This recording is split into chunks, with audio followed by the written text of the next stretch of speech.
We are still in the theme preserved by grace, prepared for glory. Wow, what a beautiful theme, no? Sermon, learning that we can have. And when we look back sa mga previous na itong mga gitunan, especially sa letters ni Paul to the church in Corinth, makaingon ta nga, wow, ang simbahan sa Corinth, the Corinthian church, believers are so gifted. No, nitod kay ko blessed kay ko muna-hunaon nimo. Apan kini nga simbahan, even though there are a lot of gifts, they are kana abundant in these gifts, pero nay apan. Makaingon ta no, ang simbahan na agri apan. Nay apan ang simbahan sa Corinto. Naasalay apan. Pero nasayran sad nato nga despite sa ilang mga apan, no? Mga apan ba ilang weaknesses, namo sila mga issues sa church. So mga anay mga apan ilang simbahan, dili sila perfect. Nagpaluyo ang Ginoo. Especially ang grasya sa Ginoo.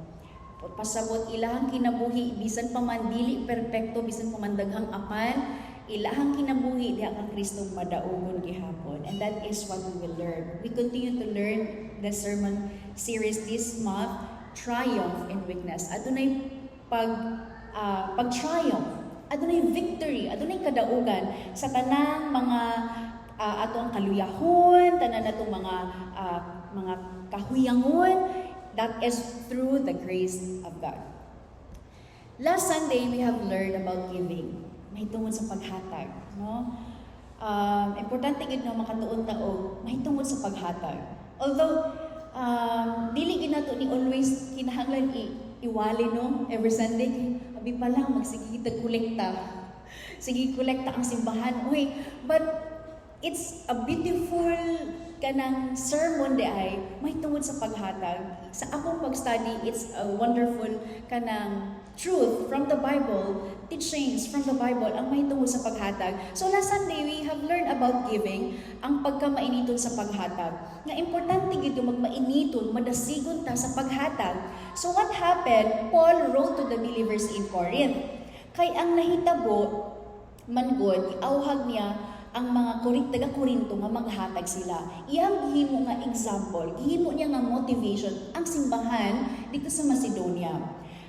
Macedonia is a district or region and it has lot of cities. Na dito if familiar sa inyo ang syudad simbahan sa Philippi, sa Thessalonica, na dito. So when we learn about this mga letters dahil sila dahil itong isa sa mga mahinatagon nga simbahan, no? So, kanto sa Macedonia nga lugar, dako ka ilang paghatag, mainiton ka sila sa paghatag. And ang nahitabo man gud, gihimo nga inspiration, motivation ni Apostle Pablo ang paghatag sa Macedonia Church. Kay tungod ilahang pagka-willing na maghatag sa simbahan sa Jerusalem. So what happened sa simbahan sa Jerusalem, sa Juda na ay nahitabo nga crisis, economic crisis, especially to the believers, to the Christians, nagkalisod sila economically. What happened is, nasayod ta nga si Apostle Pablo during the time na convert siya. After siya na-convert, di ba natin last Sunday, nga grabe iyang zeal when preaching the gospel. Di gid siya maundang, di gid siya mapugan to preach. And so even in the synagogue sa Jerusalem, hala di gid siya maundang, sige gid siya wali-wali about the truth. And what happened, na ay mga pag-debate na anay mga kagulian, pag-riot kasi na may mga lahi ang gitudlo. Anong lahi man yung gitudlo ni Paul? About circumcision, about sexual immorality, about the food served to idols. Ihata na ng gitudlo. Nga mauna ang gitudlo sa templo. Nga dili, mauna ang gitudlo ni Apostle Pablo. And so what happened? Ang mga believers nga nagatrabaho, empleyado sa templo, kay since naan ang maniin-ani nga pagtulunan, wa na sila giganahi sa mga believers. So, unsay nahitabo, ay inana din yung pagtulunan, dili mo bagay din sa templo, gi-fired sila. So, wala sila yung mga trabaho. So, wala na sila yung mga trabaho, most of the believers in the Church of Corinth. So, kung wala kay trabaho, wala kay income, pobre. So, na-economic crisis. Now, what happened sa second missionary journey ni Apostle Pablo, after niya dito sa Jerusalem, nagatuyok naman siya. So, naana po siya giadtuan ng mga lugar. Isa na siyang giadtuan, ang Macedonia. So si Macedonia, dito niya nasinati, pagkadungog nila, pagkabalita sa church ng Macedonia, ay, inato na nahitabo sa Jerusalem, sige, maghatag ni, gusto mi magtabang. And so after that, okay, mauto yung nasairan, nag-agi siya sa Achaia, Achaia, which is the church na dito ang, karon, Greece na siya. So that is where Corinth, the church of Corinth is located. And if Athens, the city of Athens is familiar to you dirapod. And so pag abot niya dito nga tungura, giingon niya. No, nga inato ang nahitabo sa Macedonian church, nga ina nilang paghatag. And so kini nga tungura, in 2 Corinthians chapter 9, sumpay sa katong wali last Sunday, kini masayra nato nga si Apostle Pablo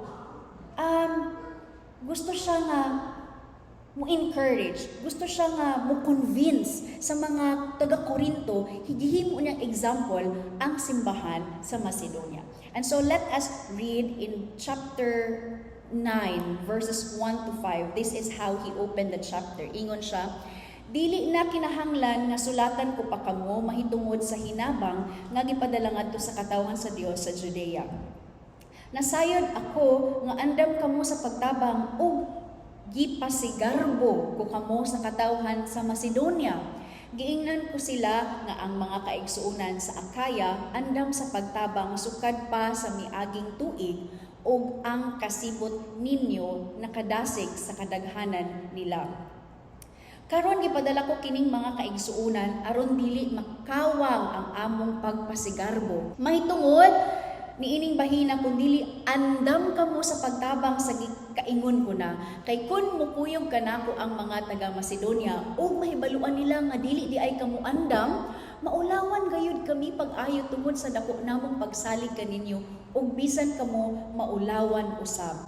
Busa nahuna-hunaan ko nga gikinahanglang hayuon ko kini kaigsuonan nga muuna pag-anha kaninyo aron andamon nilang daan ang gasa nga inyong gisaad. Unya inig abot ko diha andam na ang tanan. Magpaila kini nga kamo naghatag tungod sa gugma ug dili tungod kay napugos kamo. So what happened here? Very bright is the Apostle Pablo, no? Nag-encourage man siya sa Corinth to give, just like how the Macedonian church.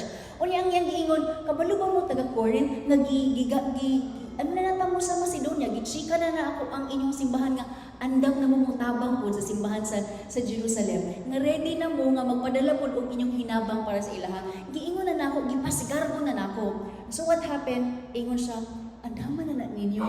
Ngunit yung sulat, kay na ako ipadala una diha, andaman na ninyo iyong ihatag kay para di ta mapaulawan. Kay nag-ingon na ba ako, nagsaad na ba ako nga naa mong ihatag. So pagkaanindot no, ang encouragement ni Paul sa Corinto to give, naa siya plano how to collect, he planned everything. And so this is how he motivated, he exhorted the church in Corinth.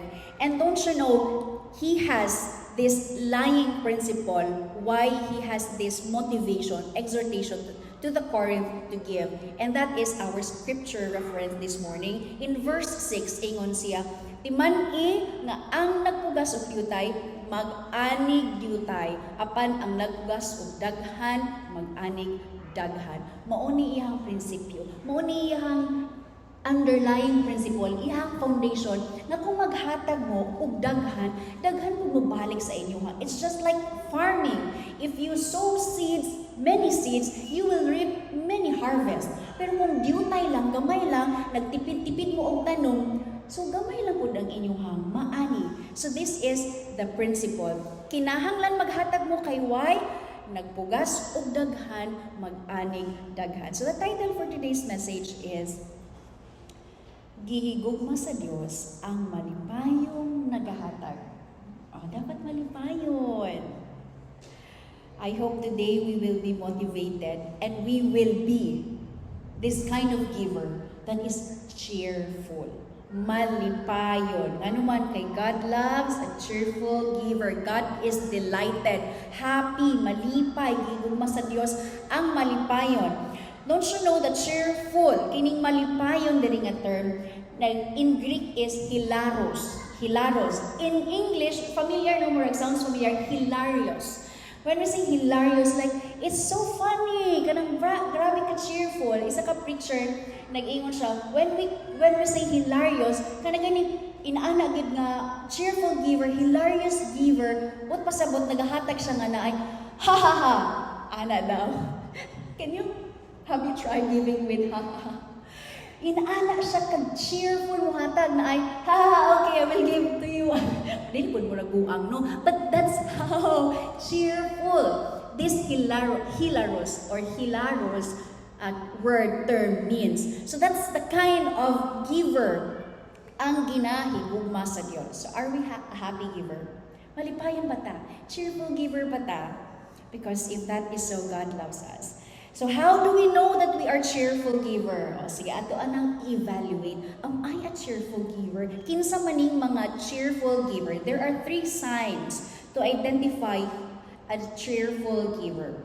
Let's continue to read verse 7 of the same chapter. Ingon si Apostle Paul, busa kinahanglan nga maghatag ang matag usa sumala sa iyang gusto. O dili magsubo o maghuna-huna nga gipugos siya kay ang Dios nahigugma sa malipayong maghatag. So the first sign is that kinsa ang malipayong naghatag? Ang naghatag sumala sa ilang gusto o dili ingon gipugos sila. Are we giving out of kanang compulsory ta? Gimandata. When we say gusto, giingon diri sa kung sa English, what he has decided in his heart.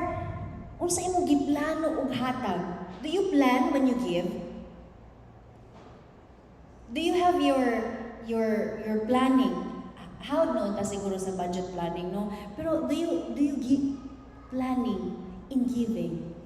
It's very nice. Ang ingon diri ang naghatag sumala sa ilang gusto. The gusto here is what they have decided in their heart. They have determined already what they will give. That's the kind of giving. Og dili gipugos, dili under compulsion, dili gi-pressure. Oh, church ha, manghatag mo, naatay quota. Sounds familiar? We don't do that. No? Wala tay quota diri. We are not forced, we are not mandated. Dili ta ginahadlok para maghatag kay maimperno ka. Dili ka maghatag, maimperno ka. No, we don't do that. Dili gipugos. No? Lain man maghatag ka kadungod gipugos ka, maghatag ka pero subuin mo kasing-kasing. Remember the story of the widow's offering, remember? 2 small copper coins. Don't you know nga walan ay bili sa ilang time? Di ka makapalit og anything, something, atong iyang gihatag. But then God commended how the widow gave because it's out of her heart. Nothing is left sa iyaha, pero iyang kasing-kasing, kung yung gusto, ihatag na nakutanan. And God praised that kind of giving. Nakita sa Ginoo iyang kasing-kasing compared to the rich people who just give so that people can see, dato gini sa daghana sa ilang gihulog, tingog-tingog man ang coins. It doesn't count. God doesn't count that. God looks first at our heart, and it's not about how much we have given. So is it possible that we will give out cheerfully, out of our kanang plano, out of our gusto, and not in compulsion, not give pressure ta, not give force? Yes, it is possible. Let's review the scripture last Sunday. It is in chapter 8, verse 1 to 4. Mga igsuon, buot namo nga masayod kamo sa nahimo sa mga simbahan dito sa Macedonia tungod sa grasya sa Dios. Gisulayan sila pag-ayo pinaagi sa mga kalisdanan nga ilang gisagubang. Apan ang ilang kalipay labihan kadako ug tungod niini naghingapin, overflowing ang ilang pagkamahinatagon bisan silang mga kabos kaayo. Makapamatuod ako nga sumala sa ilang maarangan ug labaw pagani ni ana, naghatag sila gikan sa kaugalingong kabubuton. Gusto mihangyo sila kanamo ug gani namugos nga tugutan sila sa pagtabang sa katawhan sa Dios didto sa Judea. Dili sila ang gipugos. Take note ha, walay pag-force, walay pagpugos sa ilahan ni Apostol Pablo. Sila pa ang namugos. Apostol Pablo, sige na, gusto may maghatag, tabangan ako ang simbahan sa Jerusalem. Because they are our brothers and sisters in Christ. We should help. Wala sila gipugos, but they really wanted. Sila pa ang naggusto, namugos na muhatag. Why? Simply because God's grace abounds. Ang giingon, dato ba sila? Dili. Gawas pa gani sa ilang kakabos. Sila gani kabos, pobre, and then they just wanted to give pa. It doesn't mean nga kung dato ka, that's the time you can give. No, even if pobre ka, you can give. Because of the grace of God. Grace of God abounds. And think of this, God doesn't need money. Wala nagkinahanglan ang Ginoo kwarta gyud. He desired us to give, and give. Why? Because God wanted people to see who your God is. Mo man ang rason. When you give, people can see who truly your God is. Kinsa ning ginuwa ni nila nga simbahan? How and why do they give like this? And so that is understood more in the next point. Let's continue to read verse 8 to 9 of our scripture reference. Ug ang Dios makahimong pagbubo sa tanang grasya nganha kaninyo aron kahatagan ug katagbawan ang tanan ninyo panginahanglan ug makahatag kamo nga madagayaon alang sa tanang maayong buhat. Sumala sa giingon sa kasulatan, siya ang Ginoo mahinatagon kaayo sa mga kabos ug walay katapusan ang iyang kaluoy. The second point, the second sign to know a cheerful giver, ang naghatag nga madagayaon, abundant, generous, isip pag-uli. Take note ha, pag-uli, pagbalik lang, unsa ilang nadawat, gikan sa Ginoo. God is the source of everything. Don't you know God is rich? God is so rich. He has a lot of blessings. His riches abounds, overflows. Dili man dalo ang Ginoo. Dili dalo ang Ginoo. So this is the second. It is impossible to give big. No? Take note. Atong ning I'm not sure if this also applies to you. Sa akong pagsabot, sa akong experience when it comes to giving, imposible makahatag og dako kung wala nagsugod og hatag gamay. Haven't tried giving even little. Few years ago, nagsugod ko og track. Nakoy journal sa ako ang tithes and offerings and everything na akong gihatag. Kasi I do believe it's not mine, it's the Lord's. Ako pa ganing gibutang dito, from the Lord, for the Lord. Mo ginako ang dito theme when it comes to give. From the Lord, for the Lord, yun. And so, ang ako ang point is, when sige man ko no, in a year, akong na-discover, katong mga previous years, gamay than the next year. And then pagka na-following ni nagadako. And then, pag natutal mo po na ako. Tutal mo po na ako. Makaingat ko, ay, dako po di ako nahatag, no?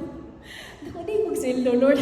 Nili makaingon kang, dako po di ako nahatag. Pero wala lang na, oy, dito hatag, balik lang to, wala yan gigani to. But that's how ba, nga makaingon ka, thank you, Lord. Dili mo ko makahatag, ato kung wala kay gihatag sa ko, Lord. So, start giving little. If you haven't started yet, if you have not started yet, start to give little, and you will see, you will give more and more. Give generously, abundantly, just like we are just giving back what is given to you. Don't you know, if we understand na wala kitay atua, if we just understand, ato lang ginang masayran nga wala tay atua, unsa ang naatay is God's, di kita magdinalo. Lord, imuhagid we can give away. We really can give away. What do you have? Do you ask yourself, sa inyo ha? O sa inaamo? Do you have anything? Wala mo inyo. Wala tay ato. O sige, ato mo ito na una mo dakong income. Mas dakong income kaysa sa ako or sa ilaha. But don't you know, it is God who enabled you to work. Who gave you time to work? Can you buy your time? Who gave you strength to work? Who gave you wisdom, ability to do the job? It's God. So it means, kung di mo makatrabaho, wa mo'y kwarta, you have nothing. God owns everything. So nothing is ours. When we give, ibalik lang nato sa gihatag sa Ginoo sa atua. Next point, let's first read verse 10 to 11. Og ang Dios nga maoy naghatag og binhi ngadto sa magpupugas ingon man sa pan aron kanon maghatag usab kaninyo sa binhi nga inyong gikinahanglan patubuon niya kini aron makaani kamo og dako gikan sa inyo pagkamahinatagon. Himuon kamo niya nga madagayaon sa tanang butang aron mahinatagon kamo sa tanang panahon ug daghan unya ang magpasalamat sa Dios sa inyong gasa nga ilang madawat pinaagi kanamo. The third sign of a cheerful giver ang naghatag nga daw nagbugas og daghan aron makaani og daghan. Mao nang giingon, sow seeds abundantly. Kinsa tong mga nagtanong og daghan makaani og daghan. This is how cheerful giver gives. Pura lang siya sige go, sow and sow and sow lang siya. And it's not about sowing no nga thinking nga iyahat ang gisow. Ang seed niya, ang binhi gikan gihapon sa Ginoo. And so when we giingon diri nga it is still God who gives the seed to sow. Imagine the grace of God. It's God who is the source of everything. That His grace abounds. Wala pang ito'y atua. It is God who gives the seed to the soul. And when God asks us to give, it is not for God. Sama sa giingon, it is not for God. It is not only for the pastors. Mo niya ang ato ang mga misunderstood. No? Remember, nga kining giingon ni Apostle Pablo diri, dili na siya kay ingon lang nga maghatag mo sa simbahan. No. Remember, the point, the aim, the goal of Apostle Paul, why he encouraged, why he kanang exhort yun ba, gi-command niya ang Corinth to give, that is for the works, for the ministries, for missions. So don't think na si pastor nga nagawali siya ang nagakinahanglan o kwarta. No, dili for the pastor. Siguro na misunderstood nato no kay naamo giuban pod nga pastors nga magwali og ano para sa ilahang for the self benefit. No, for the pastors na para madato, for the pastors to have car, char lang. Diba? Nangayman, pero kinahanglan good. Although kinahanglan good sa pastors ang mga inana, but not for the personal. It's for the ministry. When God asks us to give, don't you know it is for the church? It is for you. It is for the believers. It is for the unbelievers. Muning giingon, magmahinatagon kamo para mag-reach pa ang righteousness. It's not about you becoming rich, no. Para magdaghan. Ang yang giingon gani diri, di ba?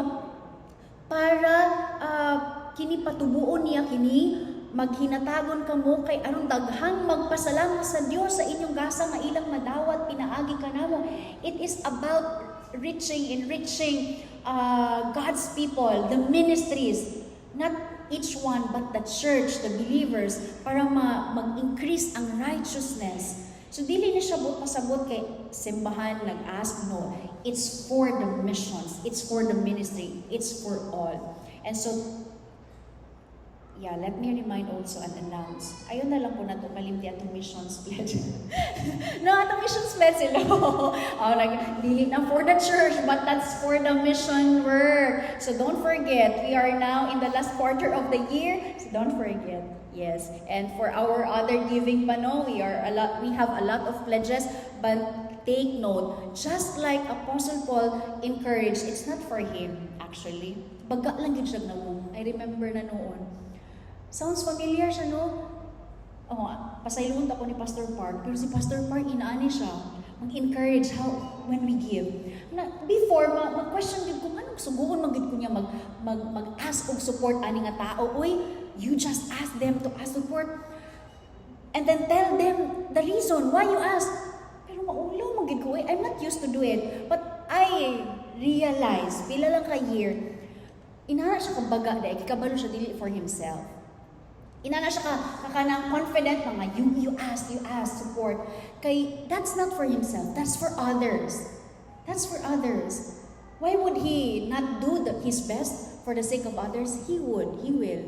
And so na-learn na pud nako na-learn as a pastor, no, as a pastor. So don't be shy, mga pastors. Dili, pag once na yung mag-asa inyong, it's your opportunity to give yun. It's your opportunity to give. The more you understand giving, the more you will seek. The more you will seek to give, just like Macedonian. If you will understand that when you give, it's for the Lord, it's for the believers, it's for the church, it's for the expansion of the church, it's for the salvation of many, it's for the harvest of righteousness, then you will seek to give more and more. For the conclusion, in verses 12 to 15, kay kining pag-alagad nga gihimo ninyo dili lamang magsangkap sa mga kinahanglan sa katawan sa Dios, kundi musangkot usab sa madagayaong pagpasalamat ngadto sa Dios. Ug tungod sa kamatinul-anon sa inyong pag-alagad, daghan ang magpasidungog sa Dios. Take note, gumikan sa inyong pagtuman sa maayong balita mahitungod kang Kristo o sa inyong pagka-mahinatagon kanila o sa uban pa. Busa, uban sa dakong paghigugma, magampo sila alang kaninyo tungod sa talagsaong grasya nga gipakita sa Dios kaninyo. Pasalamatan nato ang Dios niining ililhon kaayong kasa.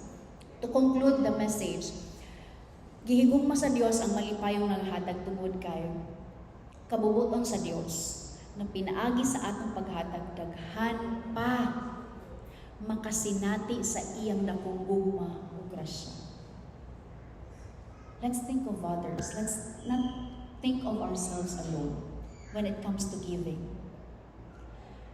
Again, God is our example. He is so generous. He is so rich. Remember, He gave His one and only Son for you and me. His precious Son. Dili na ka, walay bili. You cannot give worth to that. But He gave it away para sa atua. Imagine how great the love of God is. How abundant His grace to us. Now remember, we have nothing, but because Jesus is given to us, He died on the cross for your sins, for my sins, for my debts, for your debts. Through Jesus Christ, we have everything. Jesus became poor, no? Became poor na up to death, He really obeyed the will of the Father so that we become rich. And through the life of Jesus that He lays down for us, makahingon ta ba nga, experience nato ning grasya sa Ginoo, experience nato ning love sa Ginoo, na wala na tayo laing rason ba nga ato nang i-keep on our own. But just like what we have received, so we will give, and that others can also receive, and that they will also give, and continues on and on. It's the obedience of the Great Commission. It's the very heart of God. The Great Commission of God, this is His heart, to think of others na makasinati sa iyang dakong gugma o sa iyang grasya through our giving. And lastly, kabubuton sa Dios nga pinaagi sa atong paghatag, daghan pa ang musimba o mudahig sa iya. Nothing is more precious than this. Nothing. Giving is our worship to the Lord. When you give, you worship the Lord. When you come here and when you don't give, murag kulang. Murag kulang, no? When you give to the Lord, that is your worship to the Lord. And when we give, we let others worship God as well. So as we end, you look at your seatmate. Ing na siya, gihigog mo sa Diyos ang malipayong naghatag. Amen. May we all be a cheerful giver. Let's give cheerfully to the Lord.